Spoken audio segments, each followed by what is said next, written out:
अस्सलाम वालेकुम। हाज़िर हो गई हूँ मैं ਤੁਹਾਡੇ ਸਾਹਮਣੇ ਇੱਕ ਹੋਰ ਨਵੀਂ ਵੀਡੀਓ ਲੈ ਕੇ, ਜਿਹਦੇ ਵਿੱਚ ਅਸੀਂ ਵੇਖਾਂਗੇ ਕਿ ਇਹ ਜਿਹੜੇ ਅੱਜ ਕੱਲ੍ਹ ਫੈਸ਼ਨ ਵਿੱਚ ਆਏ ਹੋਏ ਨੇ ਨਵੇਂ ਖੜੇ ਪਜਾਮੇ, ਇਹ ਕਿਵੇਂ ਸਿਲਾਈ ਕਰਦੇ ਨੇ ਤੇ ਨਾਲੇ ਦਰਜੀ ਇਹਨਾਂ ਦੀ ਬੈਲਟ ਜਿਹੜੀ ਇਲਾਸਟਿਕ ਵਾਲੀ ਹੁੰਦੀ ਹੈ ਇਹਨੂੰ ਕਿਵੇਂ ਬਣਾਉਂਦੇ ਨੇ, ਤੇ ਦੂਜਾ ਇਹ ਪੈਂਟ ਟਰਾਊਜ਼ਰ ਬੰਦੇ ਕਿਸ ਤਰ੍ਹਾਂ ਨੇ। ਤੇ ਸਭ ਤੋਂ ਪਹਿਲੇ ਵੇਖਦੇ ਹਾਂ, ਅਸੀਂ ਕੱਪੜਾ ਲਿਆ ਇੱਥੇ 2 ਫੋਲਡ ਹੈ। ਅੱਜ ਥੋੜੀ ਪੰਜਾਬੀ 'ਚ ਗੱਲ ਹੁੰਦੀ ਪਈ ਹੈ, ਤੁਹਾਨੂੰ समझ आ रही होनी है, नहीं आती तो माजरत है, क्योंकि मैं भी इतनी कोई अच्छी नहीं है पंजाबी। ठीक है जनाब। तो यहाँ पर आपको बताऊँ कि 2 इंच में जो है वो मैंने एक्स्ट्रा फैब्रिक लिया है, जो कि हम इलास्टिक फ़ोल्ड के लिए इस्तेमाल करेंगे। उसके अलावा जी आप अपने ट्राउज़र की लेंथ को मेजर कर लीजिए, जितनी भी थोड़ी पजामे की लंबाई है 36 37 38 जिन्नी भी है थोड़ी, ਉਹਦੇ मुताबिक जो है अपने पंजाबी की पायजामे की जी लंबाई है वो उतार लो। उस तो बाद 2 इंच इजाफी लै लेना, जितनों असी मोड़ांगे, जिंदे नाल असी पांचा बनावांगे खूबसूरत जिहा। ठीक है जी। अच्छा जी, अब ऊपर से कटिंग करते हैं। सबसे पहले हमने जी है मयानी जिसको बोलते हैं, इसकी कटिंग करनी है। यहाँ पर जी मैं 15 इंच की लेंथ ले रही हूँ। देख इस तरह से मार्क करके आप अपनी मेजरमेंट के अकॉर्डिंग लीजिएगा। यहाँ पर 15 इंच की सॉरी लेंथ लेने के बाद मैं इसको मार्क कर लूँगी एक लाइन से। अब यहाँ पर जो है हमने इसकी चौड़ाई लेनी है। यहाँ पर फ़िलहाल मैं चौड़ाई ले रही हूँ 13 इंच, क्योंकि हम तकरीबन 1 डेढ़ इंच का जो है वो राउंड भी कट करते हैं मयानी का, तो 15 पूरा हो जाएगा हमारे पास। ठीक है। सबसे पहले मैंने चौड़ाई यहाँ पर मार्क की है 13 इंच। ठीक है। इसको मेजर कर लेंगे। देखें इस तरह से ये मयानी की गुलाई है, आप इसको अपने अकॉर्डिंग लीजिएगा। मैंने तकरीबन 1 से 1.5 इंच ली है। उसके बाद ये जो टोटल हमारे पास चौड़ाई तैयार हो जाएगी, ये तकरीबन साढ़े को आ जानी है 15 इंच आ जानी है। इसका मतलब ये है कि जो बॉक्स आप देख रहे हैं, जो लाइंस लगी हुई हैं, ये 15 बाय 15 का मैंने तैयार किया है। आप अपने मेजरमेंट के अकॉर्डिंग लीजिएगा, आप 13 बाय 13 का भी तैयार कर सकती हैं। ठीक है। उसके बाद जो आपने चौड़ाई ली है उसको आप हाफ़ कर लीजिएगा। हाफ़ हमारे पास यहाँ पर आ गई 7.5। इसी तरह से नीचे भी जो है, नीचे वाली जो लाइन थी जहाँ से हमने लेंथ मेजर की थी, वहाँ पर भी आप इसका हाफ़ ले लीजिएगा 7.5। इसको एक सीधी लाइन से मिला देंगे। ठीक है। अब जी अपना जो आप पजामा पहनती हैं उसको मेजर कर लीजिएगा। ठीक है। जितना भी आप पजामा पहनती हैं 6 इंच का 7 इंच का, यहाँ पर मैं पजामे का जो पाइंचा होता है, सॉरी पाइंचे की बात कर रही हूँ, पाइंचा मैं 8 इंच तैयार करूँगी। तो 8 इंच तैयार करने के लिए जी भैनों तुसीं इंज निशान ला लेना 8 इंच के। 4.5 को जो है सेंटर में रख के आपने सॉरी 8 का निशान लगा लेना। ठीक है जी। समझ तो तुसी गए होगे, थोड़ा मैं उच्चे नीचे बोल गई हाँ। ठीक है। थोड़ी पंजाबी तो मैं कन्फ्यूज़ होंदी पई हाँ। ठीक है। उस तो इलावा स्केल मिलते हैं बाज़ारों, है तो लै लवो, नहीं है तो उंज ही फड़ के निशान ला लो। ठीक है। सिर्फ इन निशाना आपस जो है मिलाना है तुसां, ਇਹਨਾਂ ਨੂੰ ਮਿਲਾ ਲੈਣਾ, ਨਿਸ਼ਾਨ ਲਾ ਲੈਣਾ ਹੈ। ਮੈਂ ਐਫ ਜਿਹੜਾ ਲਿਖਿਆ, ਮੈਂ ਲਿਖਿਆ ਫਰੰਟ ਵਾਲਾ ਹਿੱਸਾ ਮੈਂ ਕਾਟਿਆ ਜੇ, ਬੈਕ ਵਾਲਾ ਹਿੱਸਾ ਨਹੀਂ ਮੈਂ ਕਾਟਿਆ। ਠੀਕ ਹੈ। ਇਹਨੂੰ ਸਾਰੇ ਨੂੰ ਜਿੱਥੇ ਜਿੱਥੇ ਨਿਸ਼ਾਨ ਲਾਏ ਨੇ ਉਹਦੇ ਮੁਤਾਬਿਕ ਅਸੀਂ ਕੱਟ ਲੈਣਾ ਜੇ। ਇਹ ਫਰੰਟ ਦਾ ਪਾਂਚਾ ਤਿਆਰ।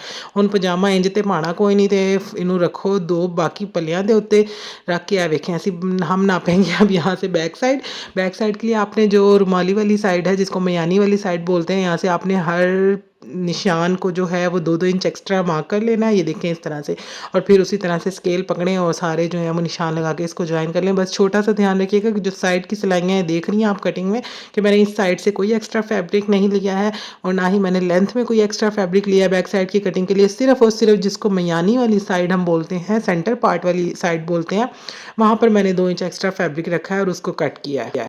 तो फिर यह जादू नाल हो गया कट, वो रिकॉर्ड नहीं होया सी, इन्होंने छड्डो। ठीक है। फ्रंट साइड है तो बैक साइड। अच्छा जी, फ्रंट साइड पे एक चीज़ का और निशान आपने लगाना है। ऊपर का जो पार्ट है, यहाँ पर हमने इलास्टिक की थोड़ी सी गहराई करनी होती है। फ्रंट पे सिर्फ 1.5 इंच की एक तिरछी सी लाइन आप ड्रॉ करेंगे। यहाँ उसके कॉर्नर से इस तरह से टेढ़ी 1.5 इंच की टेढ़ी लाइन है, ये इसको ड्रॉ करेंगे। और ये जो कटिंग है ये सिर्फ और सिर्फ आपने फ्रंट पार्ट की करनी है, ये आपने बैक पार्ट की कटिंग नहीं करनी है। अब यहाँ पे हैरान ना हो जाना कि मेरा थोड़ा जिहा कपड़ा लिया है, मेरा तो कपड़ा उंजे डिंगा सी तो थोड़ी जी कटिंग निकल गया, लेकिन आपका जो है वो 1.5 इंच, ये देखें इस तरह से 1.5 इंच ही गहरा होना चाहिए। ठीक है जी। इस तो बाद जो है ना सब तो ਜ਼ਰੂਰੀ ਕੰਮ ਹੈ ਵੇ ਕਿ ਇਹਨਾਂ ਦੀ ਸਿਲਾਈ। ਸਭ ਤੋਂ ਪਹਿਲੇ ਦੋਵੇਂ ਜਿਹੜੇ ਹਿੱਸੇ ਨੇ ਉਹਨਾਂ ਦੀ ਮਿਆਨੀਆਂ ਫੜ ਕੇ ਉਹਨਾਂ ਨੂੰ ਸਿਲਾਈ ਲਾ ਲਓ, ਦੋ ਬੈਕ ਸਾਈਡ ਦੀ ਅਲੱਗਾ ਆਪਸ ਵਿੱਚ ਤੇ ਫਰੰਟ ਸਾਈਡ ਦੀ ਅਲੱਗਾ। ਫਿਰ ਇਹਨਾਂ ਨੂੰ ਇੰਜ ਪੁੱਠੇ ਪੁੱਠੇ ਰੱਖ ਲਓ, ਤੇ ਇਹਨਾਂ ਦੀ ਜਿਹੜੀ ਸਾਈਡ ਦੀ ਸਿਲਾਈ ਹੈ, ਜੇ ਟਰਾਊਜ਼ਰ ਦੀ ਸਾਈਡ ਦੀ ਕਰੀਜ਼ ਵਾਲੀ ਸਿਲਾਈ ਹੁੰਦੀ ਹੈ, ਉਹਨੂੰ ਫੜੋ ਤੇ ਉੱਥੇ ਇੱਕ ਇੱਕ ਸਿਲਾਈ ਲਾ ਦਿਓ। ਇਹ ਦੇਖੇ ਜੀ ਇਹ ਸਿਲਾਈ ਲੱਗ ਗਈ। ਇਸ ਸਿਲਾਈ ਤੋਂ ਬਾਅਦ ਤੁਸੀਂ ਇੱਕ ਛੋਟੀ ਜਿਹੀ ਸ਼ੈ ਦਾ ਧਿਆਨ ਰੱਖਣਾ, ਉਹ ਚਲੋ ਅੱਗੇ ਵੀਡੀਓ हाँ मैं ਤੁਹਾਨੂੰ ਵਿਖਾਉਂਦੀ ਪਈ ਹਾਂ। ਇਹ छोटा जिहा ध्यान रखना है कि जब आप ट्राउज़र को देखें तो आपने ध्यान रखना है कि जो बैक पाइंचा है वो बड़ा हो और फ्रंट पाइंचा छोटा हो, दोनों साइड्स का। ठीक है। ये चीज़ ध्यान रखिएगा। इस तो बाद जी नेफे की असी सिलाई लानी करनी है, सब तो पहले थोड़ा जिहा नेफा मैं मोड़ लिया, ये देखें, ताकि मैनू ना थोड़ी सिलाई लानी आसान हो जाए, क्योंकि बच्चे होंगे ने तंग करते हैं, सिलाई नहीं लान देंगे ने। खैर यहाँ पे इलास्टिक अपनी वेस्ट के अकॉर्डिंग लीजिएगा, मैंने जी 24 ली है, 23 ले लीजिएगा, आपकी मर्ज़ी है जितनी मर्ज़ी। अब जी इसको सिलाई लगानी किस तरह है, जिस तरह से टेलर लगा के देते हैं, ठीक है। इलास्टिक को रखें, सिलाई के ऊपर सिलाई रखें और इसको सिलाई लगा दें जी। कैमरा घूम गया जी, आ गया, हाँ जी। अब लगाएंगे जी हम सिलाई। इस तरह से इलास्टिक को पकड़ के रखिएगा, इस तरह से फैब्रिक को ऊपर फोल्ड कीजिए, सिलाई के ऊपर सिलाई आनी चाहिए और दे मशीन का पहिया घुमाई जा, इस तरह से सिलाई लगाते जाए। जहाँ पर अब आप देखें कि इलास्टिक हो गया ख़त्म, ये देखें थोड़ा सा इलास्टिक ख़त्म हो गया, पिछले कपड़े को पकड़ के रखना है और इलास्टिक को आपने बाहर की तरफ खींचना है, तो इलास्टिक आपके पास फिर से वाज़े हो जाएगा, ठीक है जी। ये पकड़ा फिर से और ये फिर इस तरह से सिलाई लगाती जाएँ और जहाँ जहाँ पर इलास्टिक लगे आपको ख़त्म हो गया, फैब्रिक को पीछे से पकड़ें और इलास्टिक को खींच लें, आपके पास इलास्टिक फिर से आ जाएगा। इसी तरह से पहिए को घुमाती जाएँ और पूरी जो है सिलाई आपकी फिनिश हो जाएगी और इलास्टिक वाला जो पार्ट है ट्राउज़र का, ये आपका तैयार हो जाएगा। लास्ट में भी आपने कोई पार्ट ओपन नहीं रखना है, डायरेक्ट आपने सारा सिलाई में जो है वो कवर करना है। बस एक चीज़ का ध्यान रखिएगा कि इलास्टिक में बल कोई भी नहीं आना चाहिए, ठीक है। ये जी सारी सिलाई लग गई है तो हुण ना मैं तुहानूं इलास्टिक ना उठा के विखांदी हाँ कि ये देखें, इस तरह से आपने ना सारे कपड़े को पकड़ के खींच लेना है, ताकि जितनी भी टेढ़ी मेढ़ी जो सलवटें हैं वो सारी सीधी होकर अपनी अपनी जगह पर आ जाए। सेंटर पार्ट सिलाई का सेंटर वाले हिस्से में आ जाए, साइड वाला साइड पे आ जाए। इस तरह से आपने सारी जो चुनटें हैं उनको सीधा कर लेना है और फिर पकड़ना है मशीन का पहिया, मशीन का बखिया कर लेना बड़ा, आगे और पीछे से कपड़े को खींचती जाएँ और सिलाई लगाती जाएँ और फुल फटाफट सारी सिलाई लगा दीजिएगा। ये देखें जी, ये हो गया जी पैंट ट्राउज़र का इलास्टिक वाला पार्ट तैयार। अच्छा जी, इनू छड्डिए हुण उस तो बाद अपने पजामे की लंबाई वेख लीजिएगा, जिन्नी लैनी 37 लैनी 38 लैनी उन्नी लैके बाकी जिहड़ा कपड़ा बचेगा उन्होंने फड़ के मशीन के थल्ले रख के तो उन्होंने फोल्ड कर लीजिएगा, जितना भी आपने करना है, ठीक है। आधी उर्दू आधी पंजाबी जितनी मुझे आती है मैंने आप लोगों के आगे रख दिया है। अगर आपको अच्छी लगी तो कमेंट बॉक्स में बता दीजिएगा, बुरी लगी तो भी बता देना। मैं कोशिश करूँगी नेक्स्ट टाइम जो है इससे भी बेहतर हो जाए, या उर्दू ठीक हो जाए या पंजाबी ठीक हो जाए, आपस में दोनों लड़ती ना रह जाएँ।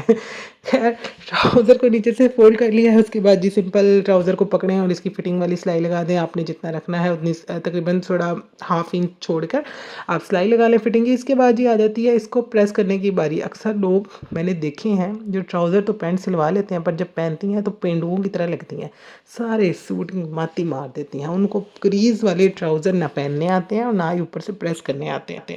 तो साथ साथ इसका प्रेस करने का तरीका भी देख लें। पकड़ें ट्राउज़र को, एक तरफ को बिछाएं, सारे ट्राउज़र को दूसरी तरफ फेंक दें और एक तरफ की इस्त्री लगा लें, ठीक है। इसी तरह से जब एक तरफ की इस्त्री लगा लें, दूसरे जो साइड पे सारा ट्राउज़र फेंका था उसको अपनी तरफ फेंक लें उठा के, और दूसरी तरफ की सारी नीचे की साइड से क्रीज़ें निकाल कर इस्त्री को पकड़ें और इस्त्री को ऊपर पहन लें। ट्राउज़र को स्टिच करने में, ट्राउज़र को पहनने में सारा कमाल ही इस्त्री का। ये इस्त्री ना हो तो हमारे तो कपड़े ही पता नहीं क्या अब बदनुमा से और बेकार ही लगें, ठीक है जी। इस तरह से पकड़ के दूसरे पार्ट पर भी आपने प्रेस लगा लेनी है। अच्छी तरह से चुन्नटों को बिठा लीजिएगा, ना बैठे तो ज़बरदस्ती डंडा मार के बिठा लेना, ठीक है जी। इस तरह से प्रेस लगा ली। ये जी एक टांग का पैंचा जो है वो प्रेस हो गया है और इस्त्री लग गई जे, तो हुण दूजा वाला फड़िए उन्होंने भी इंजे ही एक साइड ते पहले सीधा कीजिए, सारा कपड़ा एक साइड ते सुट दीजिए।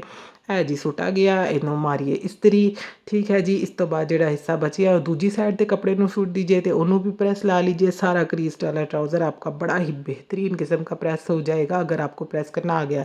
अच्छा, एक दो दफ़ा प्रेस करने से आपको प्रेस करना आ जाएगा, शुरू में पहली दफ़ा मुश्किल होती है लेकिन ईज़िली प्रेस हो जाता है। खैर जी, उर्दू पंजाबी के मिक्सचर के बाद ट्राउज़र भी हो गया है तैयार तकरीबन। वाह वाह, बड़ा ही जिसे कहते हैं आला किस्म का तैयार हुआ है। मेरा मुंह थक गया है बोल कर।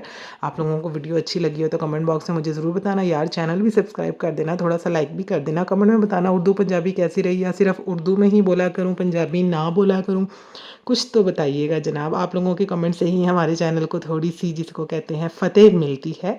अच्छा जी, अपना ख्याल रखिएगा, दुआ में याद रखिएगा। अल्लाह हाफ़िज़।